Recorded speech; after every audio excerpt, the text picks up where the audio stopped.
দেশের প্রশাসনিক কেন্দ্র সচিবালয়ে বুধবার মধ্যরাতে ভয়াবহ অগ্নিকাণ্ডের ঘটনা ঘটেছে। এতে পুড়ে ছাই হয়ে যায় ৭ নম্বর ভবনের অধিকাংশই। খবর পেয়ে আগুন নেভাতে কাজ করছে ফায়ার সার্ভিসের ২০টি ইউনিট। এ সময় ফায়ার সার্ভিসের এক কর্মীও ট্রাক চাপায় গুরুতর আহত হয়। তাৎক্ষণিকভাবে সেই ফায়ার সার্ভিস কর্মীকে উদ্ধার করে হাসপাতালে পাঠানো হয়েছে। খায়রুল ইসলামের রিপোর্ট। সচিবালয়ের ৭ নম্বর ভবনের এক প্রান্ত থেকে অন্য প্রান্ত পর্যন্ত দাউ দাউ করে জ্বলছে আগুন। আগুনের পাশাপাশি কালো ধোঁয়ার কুণ্ডলিতে ছেয়ে গেছে সচিবালয় এলাকা। এ সময় আগুন নেভানোর কাজ করতে নানা সমস্যার সম্মুখীন হতে হয় ফায়ার সার্ভিসকে।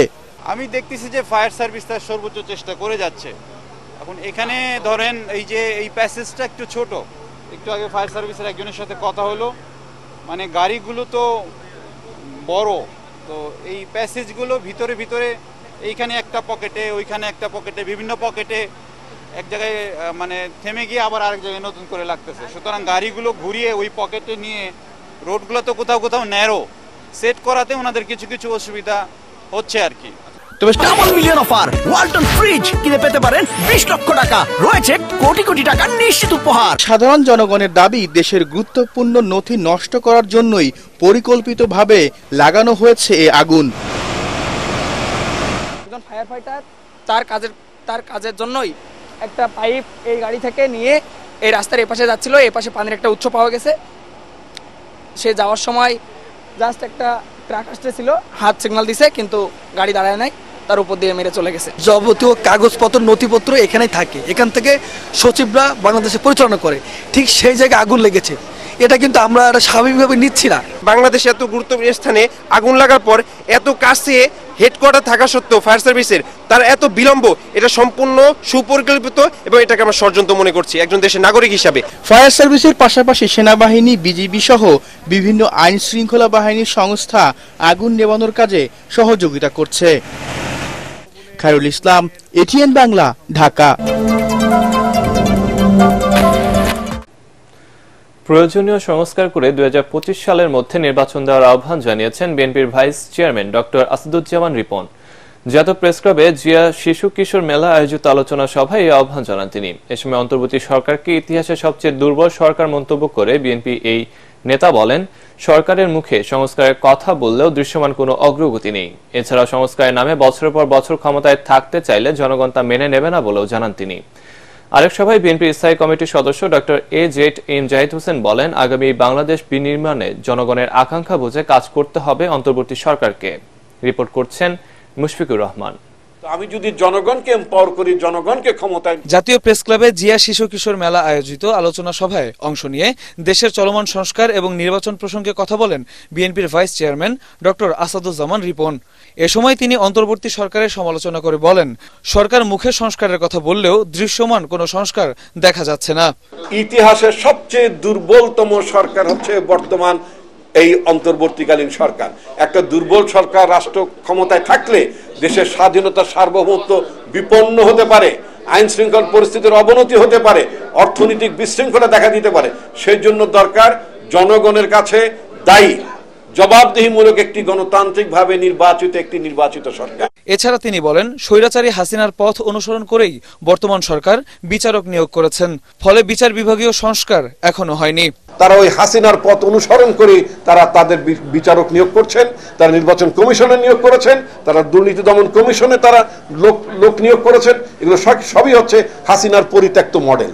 এদিকে জাতীয়তাবাদী টেক্সটাইল ইঞ্জিনিয়ার অ্যাসোসিয়েশনের সভায় বিএনপির স্থায়ী কমিটির সদস্য ডাক্তার এম জাহিদ হোসেন বলেন, নির্বাচনের নামে দীর্ঘদিন দেশের মানুষের সাথে আওয়ামী লীগ প্রহসন চালিয়েছে, তাই অন্তর্বর্তী সরকারের উচিত দ্রুত জনগণের অধিকার প্রয়োগের সুযোগ করে দেওয়া। জাতি ৩৬শে আগস্ট ঐক্যবদ্ধ ছিল দেখেই স্বৈরাচার পালিয়েছে, কাজে ঐক্য ধরে রাখতে হবে। ধরে রাখার জন্য যেটি প্রয়োজন, কমন এনিমি সেটি আইডেন্টিফাই করুন এবং দ্রুততার সঙ্গে জনগণকে তার অধিকার আদায়ের সুযোগ দিন, প্রয়োগের সুযোগ দিন। জনগণ সিদ্ধান্ত নেবে দেশ কোন পথে যাবে। এছাড়া দেশ এবং দেশের বাইরে স্বৈরাচারীরা ষড়যন্ত্র করছে জানিয়ে অন্তর্বর্তী সরকারকে এ বিষয়ে সতর্ক থাকার আহ্বান জানান তিনি। আর পলাতক স্বৈরাচার ও বাংলাদেশ। মুশফিকুর রহমান, এটিএন বাংলা, ঢাকা।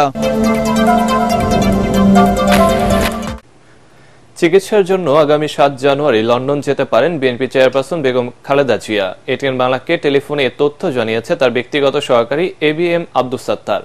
বেগম জিয়ার সফর সঙ্গী হচ্ছেন 15 জন। এ তালিকায় রয়েছেন পরিবারের সদস্য, ব্যক্তিগত চিকিৎসক, নার্স ও দলের কয়েকজন নেতা। লন্ডনে বড় ছেলে তারেক রহমানের বাসায় উঠবেন বেগম খালেদা জিয়া। পরে লন্ডন থেকে যুক্তরাষ্ট্রে যাবেন সাবেক প্রধানমন্ত্রী। প্রায় 80 বছর বয়সী BNP chairperson liver cirrhosis, arthritis, diabetes, হৃদরোগ সহ বার্ধক্যজনিত নানা রোগে ভুগছেন। সফরে বেগম জিয়ার লিভার প্রতিস্থাপন করা হতে পারে।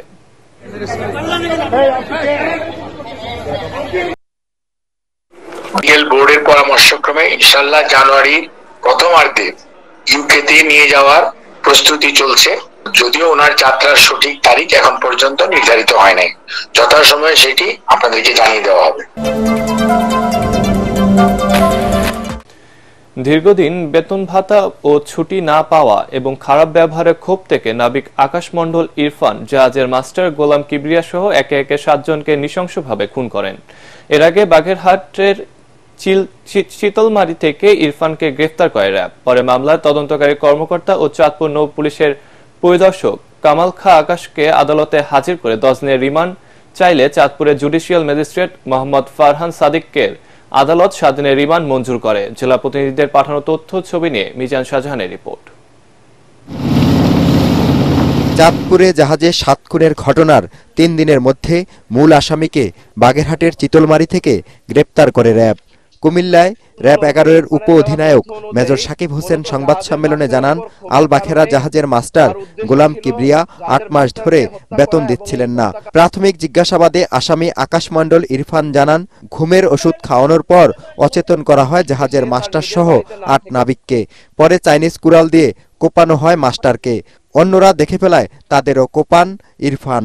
মণ্ডল ওরফে ইরফানের দেওয়া তথ্য অনুযায়ী মূলত জাহাজের মাস্টারের উপর ক্ষোভের কারণেই তার উদ্দেশ্য ছিল জাহাজের মাস্টারকে হত্যা করা, এবং এই হত্যাকাণ্ড সংগঠিত করার পর যখন সে বুঝতে পারে অন্যান্য যে ক্রুরা আছে তারা সে পালিয়ে গেলে তার সম্পর্কে তথ্য দিয়ে দিবে, তাই আইন শৃঙ্খলা রক্ষাকারী বাহিনীর হাত থেকে রক্ষা পাওয়ার জন্য সে ক্রমান্বয়ে বাকি সদস্যদেরকে হত্যার চেষ্টা করে।